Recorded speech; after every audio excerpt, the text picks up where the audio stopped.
Hi, everybody. It's Christina Daves with this week's Get Famous Friday PR tip.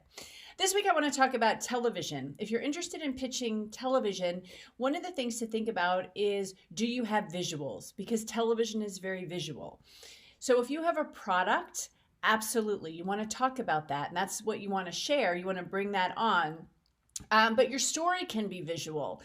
Maybe you're going to share some video from something that they can interact. Maybe you have a book that's a visual, that's something people can see. So make sure when you're pitching television, you put the visual aspect in it so that you're giving the producer something that their audience can actually see. So that is this week's Get Famous Friday PR tip. If you like these tips, please join the PR challenge. Even if you've taken the challenge before, you can do a refresher in it. It's 10 days, it's 10 minutes a day, and we help you build your brand and your influence, and we help you get media exposure. So yourprchallenge.com.